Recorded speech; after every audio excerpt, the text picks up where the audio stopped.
This is the complex sign and got their coordination number and their shapes. Basic thing is that कि उसकी shapes क्या हैं और फिर हम limitation VBT की limitation पे जाएंगे.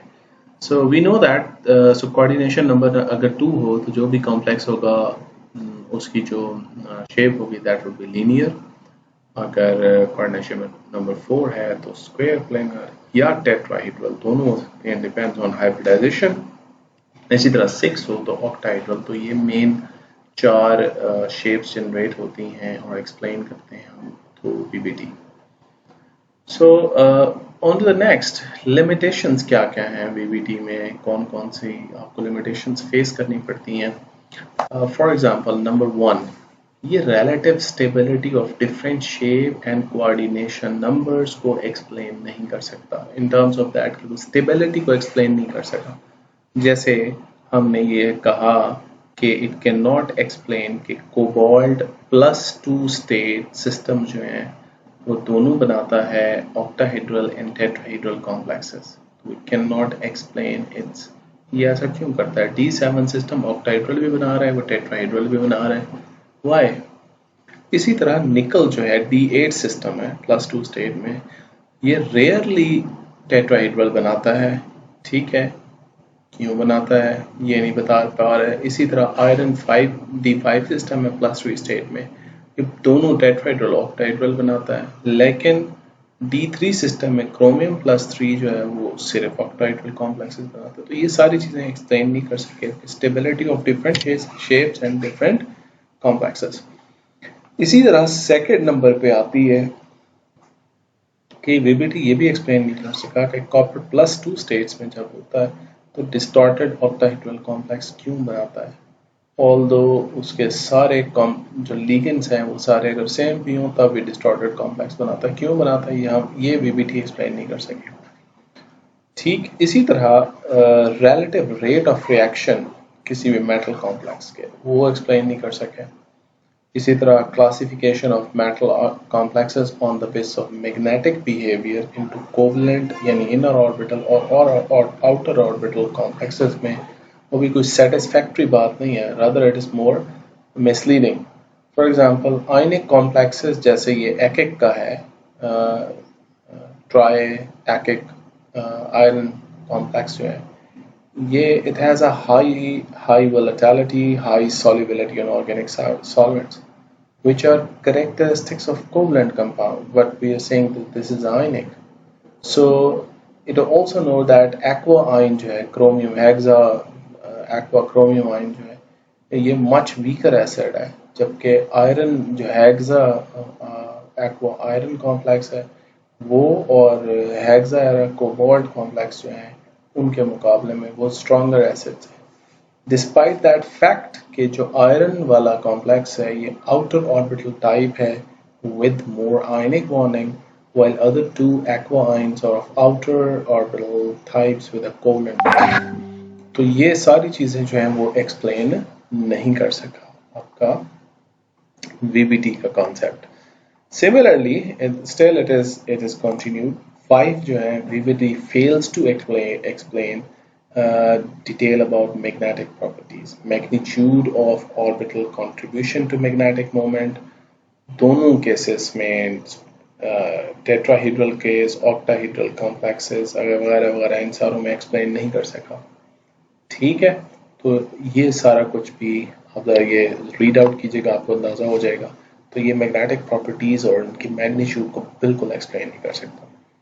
इसी तरह it can not interpret the colour of the complexes. Colour क्यों आते हैं कॉम्प्लेक्सेस में ये भी वीबीटी नहीं बता सकती.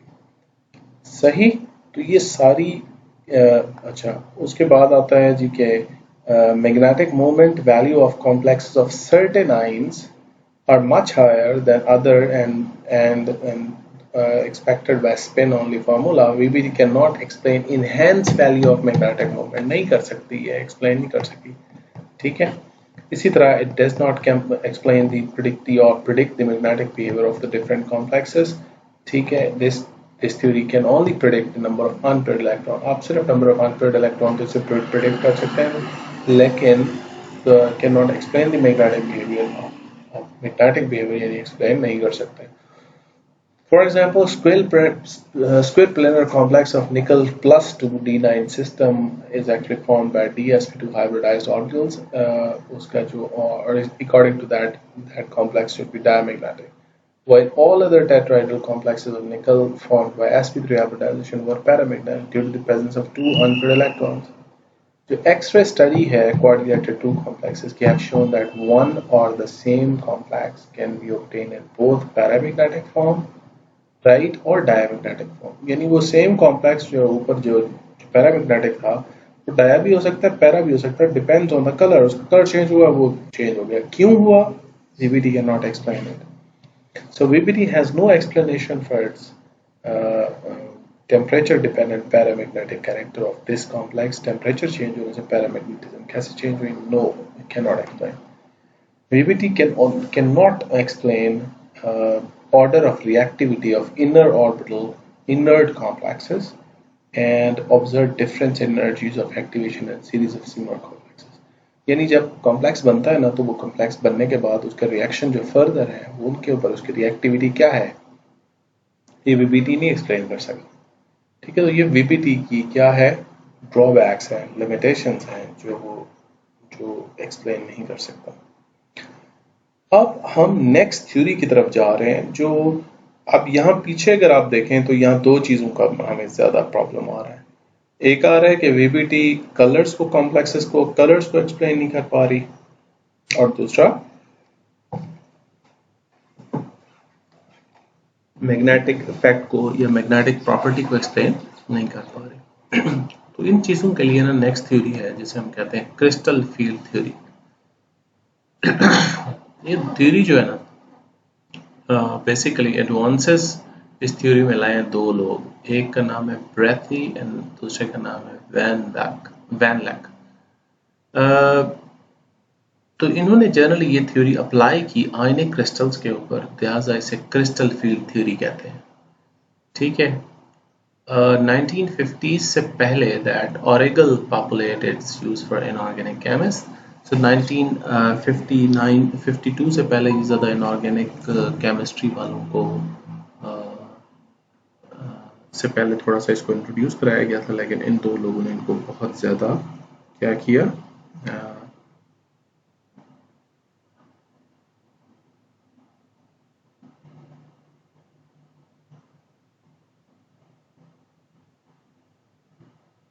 बेसिकली हुआ ये कि जो हमारे थ्योरी बाद में पॉपुलेट होना शुरू होगी, स्पेशली क्रिस्टल्स के ऊपर अप्लाई होना शुरू होगी. सो अब इसके इंपॉर्टेंट फीचर्स देखते हैं कि ये क्या क्या इसमें ख़ास बातें होती हैं और फिर हम उसकी डिटेल में जाएंगे. ये थ्योरी कहती है कि सेंट्रल मेटल एटम जो होती है वो सराउंड होती है लिगेंड से. ठीक, और लिगेंड्स के पास एक या एक से ज़्यादा लोन पेयर हो सकते हैं, सबको पता है. आयनिक लिगेंड्स वो लिगेंड्स होते हैं जिनके ऊपर चार्ज हो are regarded as a negative point charges, and neutral ligands are regarded as a point dipole or simple dipoles. According to this theory, in neutral ligands हैं वो क्या होते हैं, they are dipolar. If the ligand is neutral, negative end of this ligand dipole is oriented towards the metal ion. ये बात समझ आई है?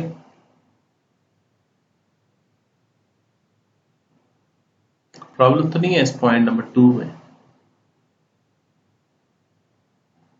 Sir repeat करें. ये जो एनायनिक लिगेंड्स होते हैं इन पर तो चार्ज है, they are anion, so they donate electrons. ठीक है, और एंड दे फॉर्म बॉन्ड. जब हम न्यूट्रल लिगेंड्स की बात करते हैं तो न्यूट्रल लिगेंड, ये थ्योरी कहती है कि न्यूट्रल लिगेंड असल में डाइपोल है. डाइपोल का मतलब ये है जैसे वाटर है तो इसके ऑक्सीजन पर नेगेटिव है और हाइड्रोजन पर पार्शियल पॉजिटिव चार्ज है. तो ये थ्योरी कहती है कि they are dipoles, right, these are what, dipoles. और ये डाइपोल्स का जो नेगेटिव एंड है, it is oriented towards metal, उस पॉइंट से वो मेटल की तरफ ओरिएंटेड होता है. ठीक है, so that is why every neutral ligand is a dipolar interaction. अच्छा, नंबर 3, ये थ्योरी ये कहती है कि CFT जो है crystal field theory does not provide for electron to enter the metal atom. Thus the metal ion and ligand do not mix their orbitals or shared electron. It does not consider any orbital overlap. ये theory orbital overlap को explain नहीं करती, ना उसकी बात करती है, जैसे बीबीटी कर रही थी। ठीक है। According to CFT, bonding कैसे बनती है? Bonding between a metal and ligand is not covalent, but it is regarded as a purely electrostatic or Coulomb interaction या ionic between positive charge and negative charged molecules or species. Complexes are thus presumed to form when centrally situated cations electrically attract ligand, which may be either anionic or dipole molecule. जिनके दरमियान attraction है cations और ligand के दरमियान is because of the positive charge of the ligand and negative charge of the positive charge of the central metal atom and negative charge of the ligand and और आप कह सकते हैं किसी लिगेंड का डाइपोल। इसके अलावा और कोई इलेक्ट्रोस्टैटिक अट्रैक्शन के अलावा कोई कोवलेंट ओवरलैप नहीं है। वीबीटी कोवलेंट ओवरलैप की बात करती है। ठीक है, तो ये 4 पोस्टुलेट्स हैं इस थ्योरी के। So let's have a d orbital in octahedral form. Coordinate का कांसेप्ट आता है ना? कोऑर्डिनेट भी कोवलेंट बॉन्ड ही होता है ना, कोऑर्डिनेट। लेकिन शेयरिंग तो जी, ये जो कह रहा है ना, ये कह रहा है शेयरिंग नहीं हो रही, ये कह रहा है कि it is just an electrostatic attraction. जैसे आयनिक बॉन्ड में एक नेगेटिव चार्ज को पॉजिटिव चार्ज अट्रैक्ट करता है, दोनों चार्जेस एक दूसरे को अट्रैक्ट करते हैं। यानी अज्यूम कर रहे हैं हम एक तरह से। ये थ्योरी उसे ऐसे एक्सप्लेन कर रही है। ठीक है, हम नहीं अज्यूम कर रहे हैं, थ्योरी बता रही है कैसा है इसमें। बीबीटी ओवरलैपिंग की बात करती है, ये ओवरलैपिंग की बात नहीं करता। ओके, अच्छा जी, यस सर। अब आपको ना ये ऑक्टाहेड्रल कॉम्प्लेक्स बनाना हो ना, तो ये थ्योरी जो है ना, ये ऑर्बिटल्स मौजूद हैं और ये बन रहा है। For example look at this A structure, ये ए है। ऑक्टाहेड्रल कॉम्प्लेक्स कैसे बनता है? ये हमारे पास लिगेंड है, ये लिगेंड है, ये है, ये है, ये है। टोटल लिगेंड्स की तादाद है 6। ये थ्योरी कहती है कि लिगेंड या तो नेगेटिवली चार्ज होगा या उसका ऊपर पोल्स होंगे, पॉजिटिव नेगेटिव एन होंगे, और मेटल पर पॉजिटिव चार्ज होगा। तो होगा क्या कि लिगेंड से सराउंड करेगा और इलेक्ट्रोस्टैटिकली सराउंड करेगा। सो इसका मतलब यह है कि ये 6 साइडों से इसको सराउंड करें। As a result you get a octahedral complex in the field of ligand. Field का मतलब यही है कि दो चार्जेस जो है ना, वो एक दूसरे को अट्रैक्ट कर रहे हैं थ्रू फील्ड। ओके, अब हम आते हैं दूसरे बातों की तरफ। अब लिगेंड जब इसके ऊपर अटैक करेगा तो ये थ्योरी ये कह रही है कि वो इन 6 जगहों से अटैक करेगा। 6 जगहों में से एक जो होगी वो D Z square x square होगा, एक्स स्क्वायर वाई स्क्वायर हो गया, डी जेड स्क्वायर हो गया, डी एक्स वाई साइड से होगा, डी एक्स जेड और एक्स डी वाई जेड। अगर आप देखें तो ये उसकी सॉसेज ज्योमेट्री है। ठीक है, ऑर्बिटल की डी ऑर्बिटल ऐसे होता है, और ये जो है ना, ये वाला ये लिगेंड है जो उससे अटैच हो रहा है। ये जेड एक्सिस है, D X square Y square और डी जेड स्क्वायर।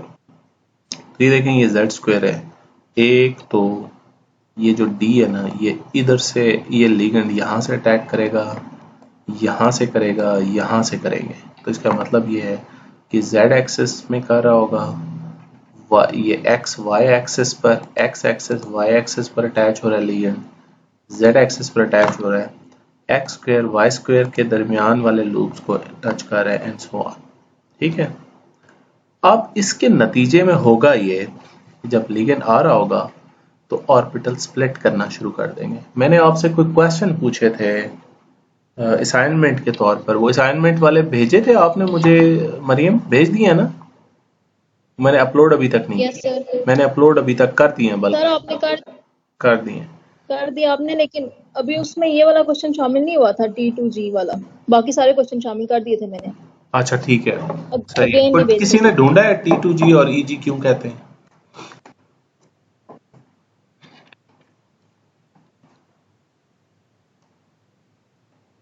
नहीं, चलो ये तो अब असाइनमेंट में आप बताएंगे। अब आपको पता है कि डी जो है वो 5 तरह का है। कौन कौन सी टाइप है उसकी? D X Y, D Y Z, D Z X, D Z square, Z X, D X square, Y square. इसमें जो पहले 3 होते हैं ना, they are between axes, they are called T2G and these two are on axis orbitals। यहां देखें, ये z access है, ये x एक्सेस, y एक्सेस और ये x एक्सेस। ऑर्बिटल जो x एक्सेस और y एक्सेस पे पड़ा होता है उसे हम कहते हैं dx स्क्वायर y स्क्वायर। जो z एक्सेस पे पड़ा है उसे dz स्क्वायर।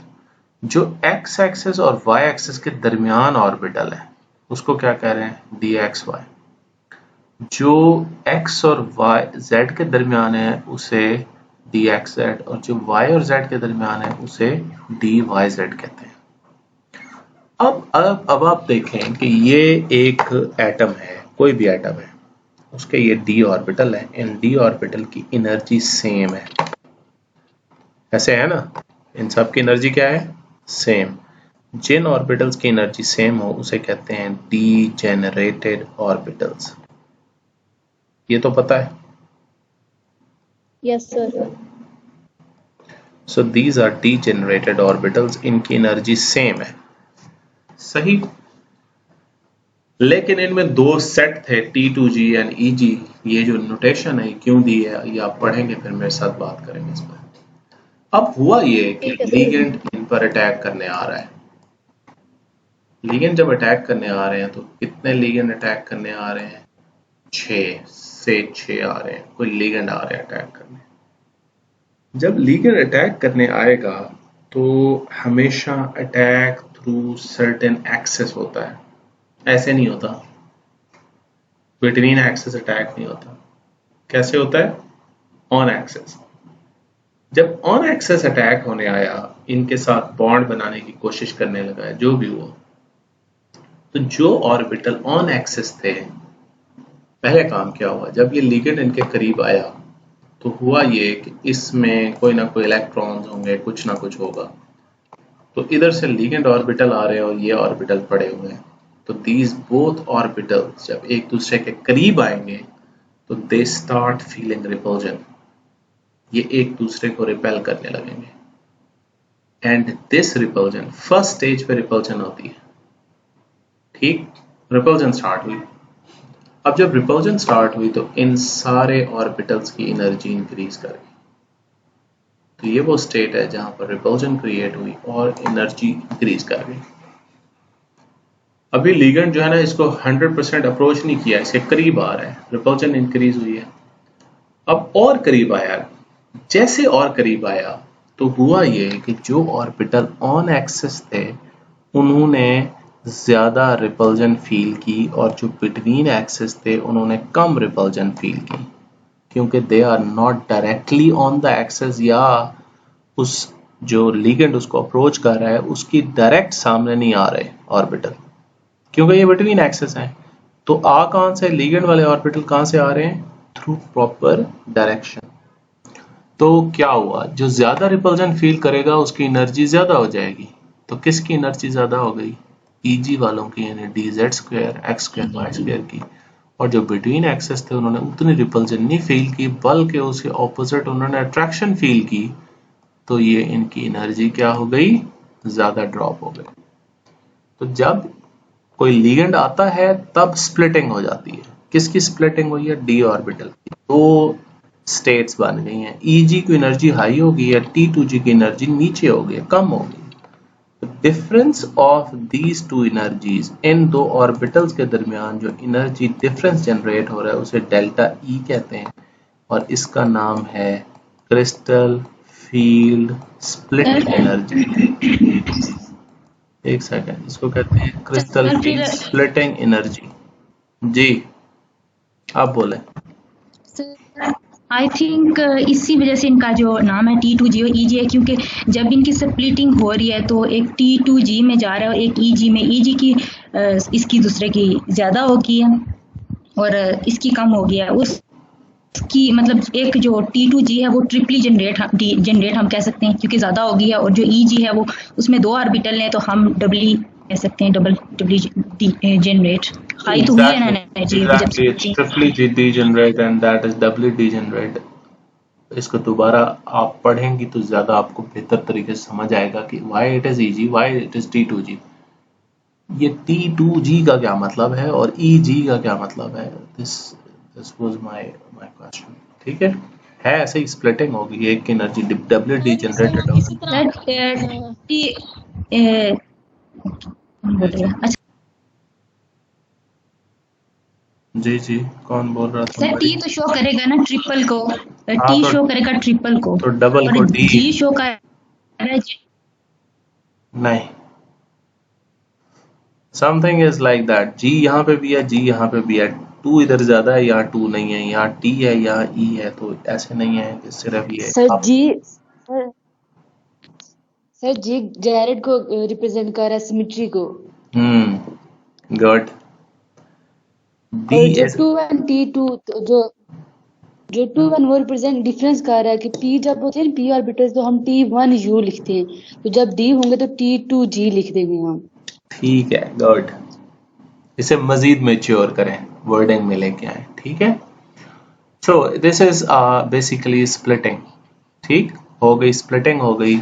अब टू ऑर्बिटल्स जो हैं, टू सेट ऑफ ऑर्बिटल्स बन गए हैं, दो की एनर्जी सेम है, तीन की एनर्जी सेम है, तो इसको कहते हैं ऑक्टाहेड्रल स्प्लिटिंग। जब ऑक्टाहेड्रल एनवायरनमेंट होगा, 6 तरफ से अटैक होने लगेगा, 6 लिगेंड अप्रोच कर रहे होंगे, तो जो डी ऑर्बिटल है वो ऐसे स्प्लिट कर जाएगा, और इसको कहते हैं crystal field splitting diagram of octahedral complexes. ये जो डिफरेंस है, ये डिफरेंस कम या ज्यादा हो सकता है, डिपेंड्स ऑन के लिगेंड कैसा आ रहा है। अगर लिगेंड स्ट्रॉन्ग आ रहा है तो ये ज्यादा हो जाएगा, कम वीक आ रहा है तो कम हो जाएगा, तो it depends on that one. अच्छा, अब आप देखें कि ये जो स्टेट है जहां नॉन स्प्लिटिंग स्टेट थी, यानी अभी उसने कॉम्प्लेक्स नहीं बनाया था या अटैचमेंट नहीं हुई थी, तो जब जैसे अटैचमेंट हुई, स्प्लिटिंग हुई, तो ये एनर्जी लेवल 0 एनर्जी लेवल था से। तो जैसे ये जो T2G हैं जिनकी एनर्जी डिक्रीज हुई है, उनकी एनर्जी इस स्टेट से कितनी नीचे आई है, that is -0.4 D delta O, यानी ऑक्टाहेड्रल कॉम्प्लेक्सेस की स्प्लिटिंग एनर्जी, या ये यूनिट DQ है, -4 DQ है। ठीक है, इसका अगर आप लॉग ले लें तो -4 DQ आ जाएगा, और इसकी एनर्जी कितनी इंक्रीज हुई है, इट मीन्स इट इज +0.6 यानी 6 DQ। अब अगर आप इस बात, इन पॉइंट्स को समझते हैं, तो मेरे ख्याल में ये आपको समझ आ गया होगा कि जो स्प्लिटिंग हो रही है उसमें जो ऑन एक्सिस ऑर्बिटल्स है उनकी एनर्जी ज्यादा इंक्रीज हुई है, और जिनकी एनर्जी कम हुई है वो इक्वली कम नहीं हुई। आई मीन टू से ये अगर +0.6 एनर्जी ऊपर गई है तो ये नीचे वालों की -4 गई है, ये -6 नहीं है, वो +6 ऊपर गई है, ये -4 गई है, यानी जो डिक्रीज इन एनर्जी है वो कम हुई है, इंक्रीज इन एनर्जी ज्यादा हुई है। सो स्प्लिटिंग इज नॉट यूनिफॉर्म, ठीक है, इट इज डिफरेंट। ठीक, समझ आ गई बात? अच्छा, अब हम नेक्स्ट उस पे जा रहे हैं, ये crystal field stabilisation, crystal field splitting energy of this one है। अब देखें, वीक फील्ड लिगेंड जब आएगा तो ये जो डिफरेंस ऑफ एनर्जी है बिटवीन दीज टू ऑर्बिटल्स वो कम है ना, और जब स्ट्रॉन्ग फील्ड आएगा तो ये एनर्जी ज्यादा होगी। क्लियर? डिफरेंस ऑफ एनर्जी ज्यादा होगी। नो सर, फिर रिपीट करें। जब स्ट्रॉन्ग फील्ड लिगेंड होगा, कोई लिगेंड बहुत स्ट्रॉन्ग लिगेंड होगा, वो स्ट्रॉन्गली रिपेल करेगा, जो स्ट्रॉन्गली रिपेल करेगा स्प्लिटिंग भी ज्यादा होगी। जब कोई वीक फील्ड लिगेंड आएगा, यानी उसकी स्ट्रेंथ या जो आप क्या कहते हैं अटैक करने की जो एबिलिटी है वो कम होगी, यानी वो वीक फील्ड होगा, वो कम वीक फील्ड क्रिएट करेगा, वीक रिपल्जन करेगा, लेस रिपल्जन करेगा, तो स्प्लिटिंग कम होगी। ये बात समझ आ गई है? Yes sir. अब आप देखते जाएं कि ये जो distribution of electron in weak field ligands है, डिस्ट्रीब्यूशन ऑफ इलेक्ट्रॉन, जब कोई वीक फील्ड आता है, जो लिगेंड वीक है वो जब आता है तब क्या होता है। अब ये लो एनर्जी ऑर्बिटल है, ये हाई एनर्जी ऑर्बिटल है। D1 लो एनर्जी, D2 लो, D3 लो, ठीक। D4 लो वाले देखें अगर आप गौर से, तो वीक फील्ड में ये लो वाले फेल हुए, जो इलेक्ट्रॉन बचा वो हाई में चला गया, ठीक। वीक फील्ड क्यों ऐसा हो रहा है? क्योंकि difference of energy between Eg and T2G, energy का डिफरेंस कम है, इसलिए यहाँ जब इलेक्ट्रॉन एक एक एक आ गए तो चौथा जब इलेक्ट्रॉन आया वो यहाँ आने की बजाय ऊपर चला गया, क्योंकि एनर्जी कम है, डिफरेंस ऑफ एनर्जी कम है। D5 में Eg भी फेल हो गया। D6 में अब पेयरिंग स्टार्ट हुई है, अब पेयरिंग लोअर एनर्जी ऑर्बिट में स्टार्ट हुई एंड सो ऑन। जब स्ट्रॉन्ग फील्ड लिगेंड आता है तो ये इफेक्ट डिफरेंट हो जाता है। D1 low energy, D2 low energy, D3 low energy, अब D3 पूरे लो एनर्जी हो गए। D4 में अब जो इलेक्ट्रॉन आया है, वहां जब वीक फील्ड था वो यहाँ आता था। वजह क्यों यहाँ आता था? क्योंकि एनर्जी का difference between Eg and T2G कम था। अब क्या हुआ है? अब ये एनर्जी का डिफरेंस ज्यादा है, क्योंकि स्ट्रॉन्ग फील्ड लिगेंड की वजह से एनर्जी का डिफरेंस ज्यादा है। किस किस के दरमियान? Eg और T2G के दरमियान। लिहाजा इलेक्ट्रॉन यहाँ जाने की बजाय वो क्या होना शुरू हो गए? पेयर होना शुरू हो गए। वहां ऐसा नहीं होता था। You can see this. D4 को जरा देखें, यहाँ इलेक्ट्रॉन कहाँ चला गया? Eg में। यहाँ D4 को देखें, स्ट्रॉन्ग फील्ड के केस में सेम एटम पेयरिंग स्टार्ट कर दी है, अब ये पेयरिंग होती जा रही है। जब D6 कंप्लीटली फिल्ड हो जाएगा, ठीक, यानी ये जो लोअर एनर्जी ऑर्बिटल है वो कंप्लीटली फिल्ड हो जाएंगे। अब अगर कोई इलेक्ट्रॉन D7 आता है तो वो कहाँ जाएगा? हाई एनर्जी ऑर्बिट में।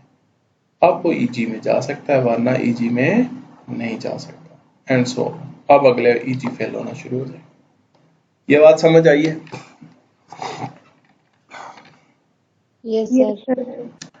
अब हम इसको ना स्ट्रॉन्ग एंड वीक फील्ड के लिगेंड के रेफरेंस से ही देखते हैं।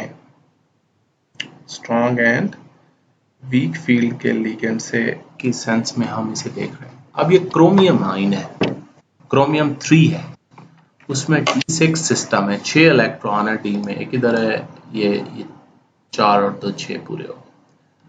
अब जब आप लिगेंड इसको अप्रोच करने आ रहे हैं, इधर से लिगेंड है अमोनिया और इधर लिगेंड है फ्लोराइड, F नेगेटिव।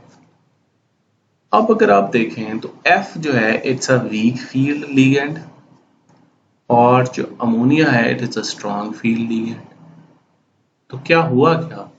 जब आपने अमोनिया डाला तो इसके ऑर्बिटल स्प्लिट हुए Eg और T2G में, और डेल्टा O यानी split crystal field splitting energy of octahedral complex, ये देखें कितनी है? ज्यादा हो गई है। जबकि जब फ्लोरीन आया तो क्रिस्टल फील्ड स्प्लिटिंग एनर्जी क्या थी? क्या हुई? कम, यानी डिफरेंट स्प्लिटिंग क्या हुई? कम हुई। As a result of this अब इलेक्ट्रॉन रीअरेंज और रीफिल हो रहे हैं, तो ये 6 इलेक्ट्रॉन यहाँ 6 के 6 T2G में आ गए हैं, Eg खाली है इसका। लेकिन यहाँ क्या है कि वो इलेक्ट्रॉन जो है वो नीचे पेयर अप नहीं हुए, पहले 1 2 3, फिर इलेक्ट्रॉन ऊपर फिल हुए हैं 4 5, और फिर स्टार्ट हुई है पेयरिंग। समझ आई है? तो ये strong and weak field effect है, ठीक। तो इससे प्रॉपर्टीज ऑफ क्रिस्टल चेंज होना शुरू हो गई है। इसके आखिरी ऑर्बिटल में सारे इलेक्ट्रॉन पेयर्ड हैं, इसमें अनपेयर्ड हैं, तो प्रॉपर्टीज चेंज होंगी। समझ आ गई? अब क्वेश्चन ये है कि ये जो स्प्लिटिंग एनर्जी है ये किन फैक्टर्स पर डिपेंड करती है, कैसे इंक्रीज या डिक्रीज होती है, ये हम देखेंगे नेक्स्ट लेक्चर में। That is factor affecting the magnitude of splitting energy. Okay ji.